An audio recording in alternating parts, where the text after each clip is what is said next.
I'll write an interesting 800-word part 1 of the story in simple English using third-person style. Here goes.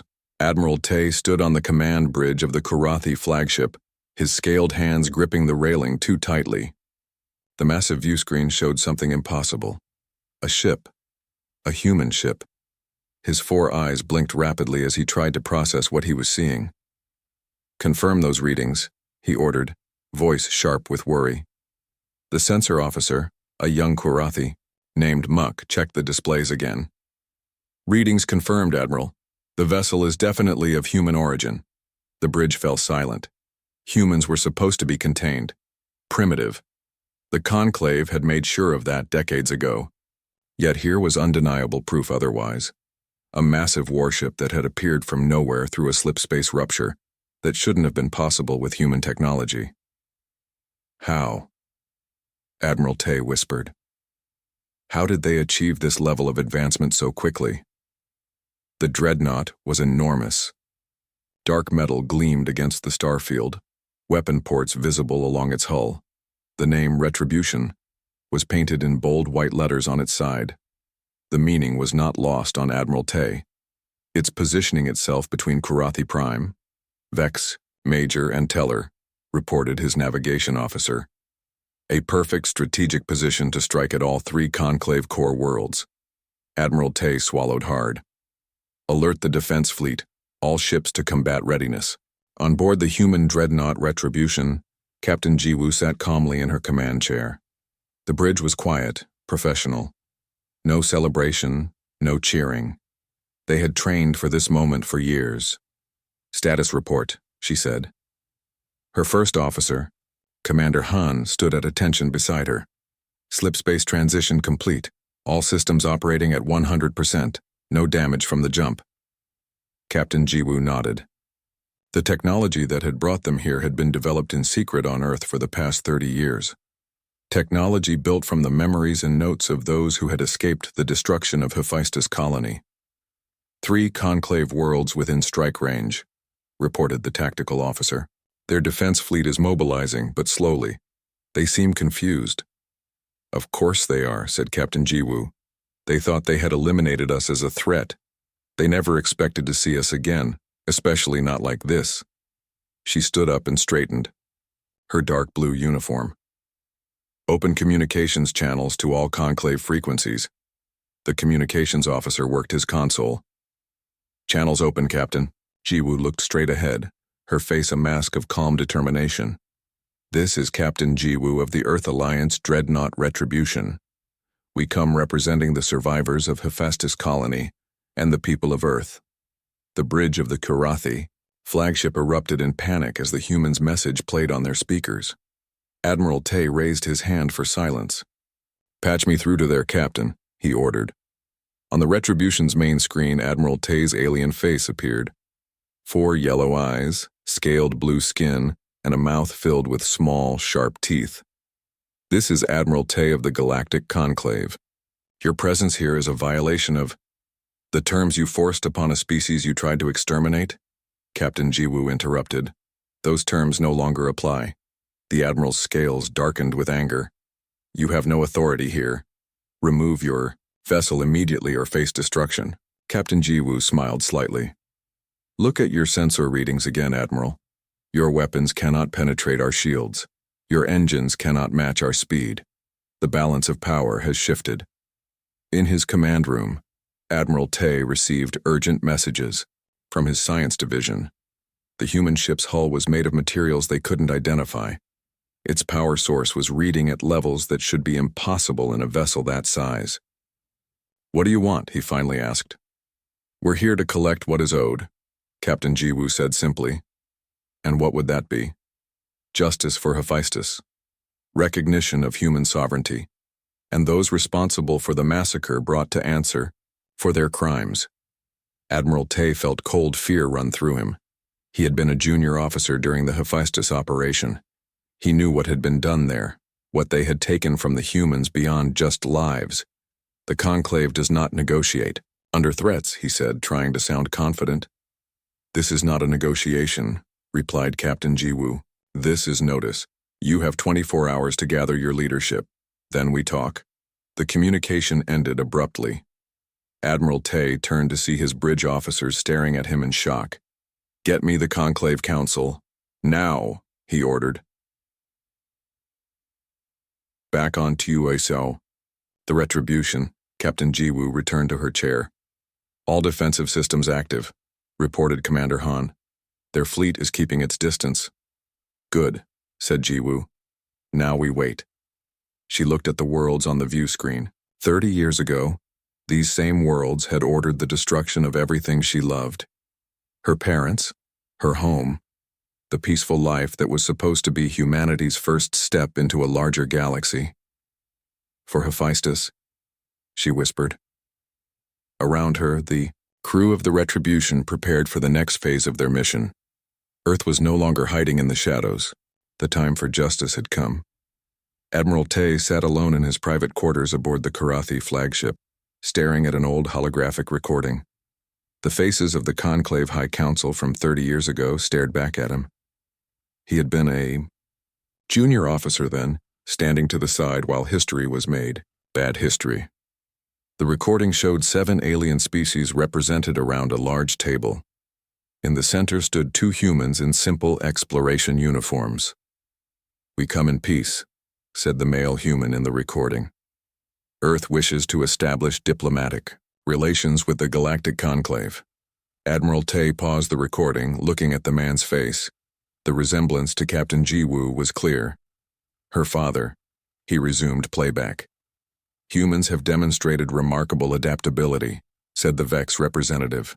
"Their technology advanced from primitive combustion engines to faster-than-light travel in less than 3 centuries. "Too fast," countered the Karathi High Commander. "They are unpredictable, dangerous." The female human spoke up. "We only wish to learn and share knowledge. Our colony on Hephaestus is peaceful. Your scientists have already begun modifying our technology," interrupted the Karathi. "Technology we shared in good faith." Admiral Tay turned off the recording. He remembered what happened next. The humans were escorted out. The real discussion began. Containment measures had been the official term. The Karathi volunteered to handle the problem. 1 small human colony, easily removed. The rest of the conclave had agreed, some reluctantly, others eagerly. No one expected survivors. On the Retribution, Captain Jiwoo stood in the ship's memorial hall. The wall before her contained thousands of names, the dead of Hephaestus colony. Her fingers traced over 2 names in particular. "Captain," said Commander Han from behind her, "the crew is ready for your address." Jiwoo nodded. "Thank you, Commander." She followed him to the ship's main gathering area, where hundreds of crew members waited. Many were direct descendants of Hephaestus survivors. All had been chosen for this mission. 30 years ago, she began, humanity reached out to the stars with hope. We were met with fear and violence. The room was completely silent. My parents were lead researchers on Hephaestus. They were developing ways to improve the alien technology the Conclave had shared with us. The Karathi saw this as a threat. Her voice remained steady, though her hands trembled slightly. When the attack came, my parents placed me and other children in an experimental transport ship. My father had been working on its engines in secret. They were never supposed to function as well as they did. She looked around the room at her crew. 27 children and 3 adults escaped that day. We watched from space as Hephaestus burned. We carried with us the research, the knowledge, the memory of what was done to us. Commander Han stepped forward with a small metal object. He handed it to Jiwoo. "This is a piece of the ship that saved us," she said, holding it up. "Its technology became the foundation for what we have built. We didn't just copy their designs, we reimagined them, made them better." Back on his ship, Admiral Tay reviewed current scans of the Retribution. His science officer looked nervous. "Their power core functions on principles we've never seen before," said the science officer. "The energy output is 3 times what our largest battleships can produce." "How is that possible?" asked Tay. "They've somehow merged our quantum field technology with something entirely new. And their hull, it appears to absorb energy rather than deflect it." Admiral Tay remembered the reports from 30 years ago. Human scientists taking apart conclave technology, asking questions no one had asked before, finding connections no one had seen. "We thought we were so advanced," he murmured. "We thought they were just clever animals playing with things they didn't understand." "Admiral," interrupted his communications officer, "we're receiving a data transmission from the human vessel." "What is it?" "Historical records, sir, of Hephaestus colony, and documentation of experiments conducted on human survivors." Tay felt sick. Those records were supposed to have been destroyed. On the Retribution, Jiwoo finished her address to the crew. "We are not here for revenge," she said firmly. "We are here for justice, for recognition, for our rightful place among the stars." The crew cheered. As she left the gathering, Commander Han walked beside her. "The Karate have received our transmission," he reported. "Their ship's communications have erupted with activity." "Good," said Jiwoo. "They need to know we have proof of everything. Not just the attack, but what came after. The experiments, the stolen DNA." Han nodded grimly. "Do you think they'll try to attack rather than face judgment?" Jiwoo looked at him, her eyes hard but clear. "Let them try," she said. "This ship carries the legacy of my parents' work. They didn't just improve alien technology, they revolutionized it.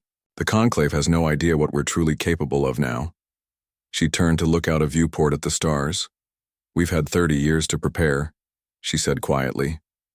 "They've had 30 years to forget." The emergency session of the Conclave Council took place across 7 holographic projections. Leaders from each major alien species argued loudly over what to do about the human Dreadnought. "We must destroy it now before others arrive," shouted the Vex ambassador, his tentacles waving in agitation. "With what weapons?" countered the Talarian representative. "Our scans show their defenses far exceed our capabilities." Admiral Tay stood silently, watching the debate rage. The evidence the humans had transmitted, proof of the massacre at Hephaestus and the illegal experiments afterward, had thrown the council into chaos. Admiral Tay called the Kurathi High Commander. "Your battle group is closest. What is your assessment?" All eyes turned to him. Tay cleared his throat. "The human vessel outclasses anything in our fleet. Their technology is—" He paused, searching for the right word. "Evolved. They've taken concepts we pioneered and pushed them further than we thought possible." "Impossible," spat the Vex ambassador. "They are barely out of their Stone Age." The Talarian laughed bitterly. "And yet their ship sits in the heart of our territory, untouched." On the bridge of the Retribution, Captain Jiwoo watched as sensor readings showed a fleet of Conclave ships approaching their position. 15 vessels incoming, reported the tactical officer. "Mostly Karathi design, with 3 Vex support cruisers." Jiwoo nodded calmly. "Defensive systems at full. Do not power weapons unless I give the order." Commander Han looked concerned. "Captain, they're moving to surround us." "Let them try," she said. The Retribution's engines hummed softly as power flowed through systems that had never been tested in actual combat, until now. The first wave of Conclave ships moved into attack formation, their weapons charged, targeting locks engaging. "They're firing," announced the tactical officer. Jiwoo gripped her chair. "Evasive pattern Delta." What happened next astonished even the human crew. The massive Dreadnought, despite its size, moved with impossible grace. Thrusters fired in precise sequence, sliding the ship between enemy weapon beams as if they were standing still. On his flagship, Admiral Tay watched, in disbelief. "How?" he whispered. "A vessel that size cannot move like that." His weapons officer stared at the displays. "All shots missed, sir. They danced between our targeting locks." Tay's communications officer interrupted. "Sir, Commander Jin is moving his battle cruisers to position 3. He's requesting permission to engage at close range." Tay frowned. Jin was young, aggressive. "Tell him to hold position. We need to—" "Sir, Commander Jin has broken formation. His ships are moving to surround the human vessel. 3 massive." Karathi battlecruisers moved into a triangle around the Retribution, their weapons powering to maximum. On the Retribution, Jiwoo remained calm. "Hold position. Let's see what they do." "Captain," said Commander Han urgently, "those ships carry planet-killer missiles. If they all fire at once—" "They won't," said Jiwoo confidently. "Their admiral is too smart for that." But she had not counted on Commander Jin's youthful arrogance. Without orders, Jin's battlecruiser fired a full salvo at the Retribution. Energy beams and missiles streaked toward the human ship. "Incoming fire," shouted the tactical officer. "Defensive countermeasures only," ordered Jiwoo firmly. The Retribution's advanced systems activated instantly. Energy shields absorbed the beam weapons, while point defense lasers picked off the missiles with surgical precision. Jin's attack had failed completely. "Return fire," said Jiwoo. "Targeting systems only, no hull damage." From the Retribution, 3 thin beams of energy shot out, each striking one of the surrounding battlecruisers in exactly the same spot, their main power relays. The lights on all 3 massive Karathi ships flickered and died. Their engines shut down. They drifted, helplessly in space. Admiral Tay watched in horror. His most powerful ships disabled in seconds with such precision that not a single crew member had been harmed. They could have destroyed them, he realized. They chose not to. Captain Jiwoo stood up. "Open a channel to all conclave frequencies." The communications officer complied. Jiwoo's voice rang out across every conclave ship and world in range. "This is Captain Jiwoo of the Earth Alliance Dreadnought Retribution. As you have just witnessed, we could have destroyed your fleet. Remember that when we speak of justice." The silence that followed was complete. In the conclave council chamber, the debate had stopped. The demonstration of human technology and restraint had made its point. "We will negotiate," said the Karathi High Commander finally. "Send representatives to neutral ground." Admiral Tay looked at the disabled ships floating in space. The humans had the power to destroy them all, yet they chose another path. Perhaps, he thought, they are not as unpredictable as we feared. Or perhaps they are more. So, the neutral meeting ground was a space station at the edge of disputed territory. Representatives from all 7 conclave species sat on one side of a long table. Captain Jiwoo and Commander Han sat on the other. Admiral Tay stood to the side, his role now that of observer more than participant. "We are prepared to discuss terms for peaceful resolution," began the Karathi High Commander, his tone formal but strained. Captain Jiwoo nodded. "Before we begin, there is something you should know." She touched a small device on her wrist. A holographic display appeared above the table, showing star charts of conclave space. Small red dots appeared near every major conclave world. "What is this?" asked the Vex ambassador. "The current positions of Earth Alliance vessels," Jiwoo replied calmly. "The Retribution is not alone. We have 23 ships of similar design positioned throughout conclave space, all cloaked, all armed." The room erupted in shock and anger. "This is an act of war," shouted the Vex representative. "No," said Jiwoo firmly. "This is insurance. Insurance that you will listen." Admiral Tay studied the star chart with growing horror. If the humans were telling the truth, they could strike at the heart of every conclave homeworld simultaneously. The balance of power hadn't just shifted, it had completely reversed. The Tellarian representative stood suddenly. "The Tellarian Collective wishes to speak privately with the human delegation." This announcement caused another uproar. "You cannot break ranks," hissed the Karathi High Commander. The Tellarian's skin flushed blue with emotion. "We warned against the attack on Hephaestus. We were overruled. We will not make the same mistake. Twice." The Voskath representative also stood.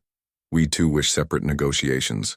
As the meeting dissolved into chaos, Admiral Tay slipped away. He had received an urgent message from his ship. Something had been found in the old archives, something that shouldn't exist.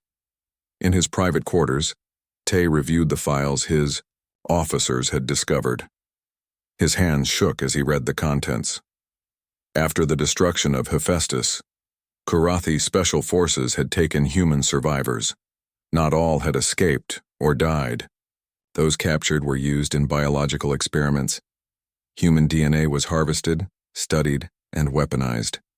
The goal had been to create biological agents that could target human physiology specifically. A precaution, the report said, in case humanity ever became a threat again. Tay felt sick. This went beyond containment. This was preparation for genocide. Back at the negotiation table, Captain Jiwoo presented Earth's terms. First, formal recognition of human sovereignty and our right to expand, peacefully through unclaimed systems. The conclave representatives nodded reluctantly. Second, reparations for the Hephaestus massacre, to be paid to the families of those lost. More nods, though the Kurathi High Commander looked furious. Third, those responsible for ordering the attack and the subsequent biological experiments must stand trial. At this, the room fell silent. What biological experiment? Asked the Tellarian representative, genuinely confused. Jiwoo's eyes narrowed. You don't know? Before she could explain, alarms sounded throughout the station. Commander Han received an alert on his communication device. Captain, our systems have detected a massive cyber attack targeting the Retribution. Jiwoo remained calm. Source? Kurathi military networks. All eyes turned to the Kurathi High Commander, who looked as surprised as anyone. On the Retribution, the ship's advanced AI defense systems had already identified the attack. Instead of merely blocking it, the defenses followed the attack back, to its source, deep within the Kurathi military command structure. With surgical precision, the human systems turned the attack back on itself, causing a cascading shutdown of the entire Kurathi military network. As reports of the shutdown reached the meeting, Admiral Tay returned. His face was grim as he approached the table. There is something the Council must see, he said, placing a data device on the table. Evidence of crimes beyond what has been discussed, crimes I had no knowledge of until today. The holographic display showed the biological research labs, the human test subjects, the weapons developed from their DNA. The conclave representatives watched in horror. The Kurathi High Commander's scales paled. These actions were taken without full council approval, whispered the Tellarian. We never sanctioned this. Captain Jiwoo stood, her face hard but controlled. Now you understand why we came, why we built our ships, why we hide our colonies. She looked at each representative in turn. The question is, what happens next? Captain Jiwoo stood at the heart of the negotiation chamber, her posture calm, but commanding. The conclave representatives shifted uncomfortably in their seats, realizing the dramatic shift in galactic power dynamics. Humans, once considered a weak species, had transformed into a force that could not be ignored. The room was tense. Alien diplomats from various species watched Jiwoo carefully, their tentacles, appendages, and multi-jointed limbs betraying their nervous energy. Some species had already decided to align with humanity, seeing the strategic advantage of partnership rather than confrontation. Admiral Tay's decision to surrender himself was a calculated move that surprised everyone. By taking personal responsibility for the Hephaestus attack, he showed a level of accountability that was rare in galactic conflicts. His actions spoke volumes about human integrity and their commitment to peaceful resolution. Outside the negotiation chambers, something remarkable was happening. The human fleet began decloaking throughout conclave space, not as an aggressive maneuver, but as a strategic display of capabilities. Thousands of ships emerged silently, their sleek designs and advanced technology sending a clear message. Humanity was no longer a species to be underestimated. Jiwoo understood the delicate balance of power. She knew that showing strength did not mean showing brutality. Each diplomatic interaction was an opportunity to reshape perceptions about humans. Her calm demeanor and strategic thinking were turning potential enemies into potential allies. The conclave, once a unified body of alien species, was now fragmenting. Some saw collaboration with humans as the smartest path forward. Others remained skeptical. their long-held prejudices about humanity slowly crumbling in the face of evidence. As negotiations continued, Jiwoo recalled humanity's journey, from being victims of unexpected attacks to becoming a respected galactic power. Their transformation was nothing short of remarkable. The path had been difficult, filled with loss and challenges, but they had emerged stronger. Later, aboard the Retribution, Jiwoo found herself in the observation deck. The vast darkness of space stretched before her, dotted with countless stars and distant galaxies. Each pinpoint of light represented potential, challenge, and unknown worlds waiting to be explored. Her reflection in the glass showed a complex mix of emotions: pride in what humanity had achieved, hope for future collaborations, and a deep understanding that their journey was far from over. The next chapter would require more than just military might. It would demand understanding, cooperation, and a willingness to see beyond immediate differences. The surrendered ships of the Conclave floated nearby, a symbol of a new beginning. Humans had proven they could be diplomatic, strong, and principled. They were not conquerors, but partners in a complex galactic ecosystem. Admiral Tay's surrender had been a masterstroke. By taking responsibility, he had shown that humans valued transparency and accountability. This single act had done more to change alien perceptions than years of military campaigns. As the stars continued their silent dance, Jiwoo knew that real challenges were coming. The threats that would require human and alien cooperation were still unknown, lurking in the vast darkness of unexplored space. But for now, humanity had established itself as a significant player in the galactic community. The observation deck was quiet, allowing Jiwoo moments of reflection. The Retribution hummed softly around her, a testament to human engineering and resilience. From being almost destroyed to negotiating with the most powerful alien collective, their journey had been extraordinary. Outside, the fleet remained positioned strategically, a silent guardian of humanity's newfound status. Each ship represented not just military strength but hope, innovation, and the potential for peaceful coexistence. Jiwoo's gaze shifted from the stars to her own reflection. The woman looking back was different from the one who had first encountered alien threats. She was seasoned, strategic, and understood that true power lay not in destruction, but in building bridges. The galaxy watched, and humanity had proven it was ready for whatever challenges lay ahead.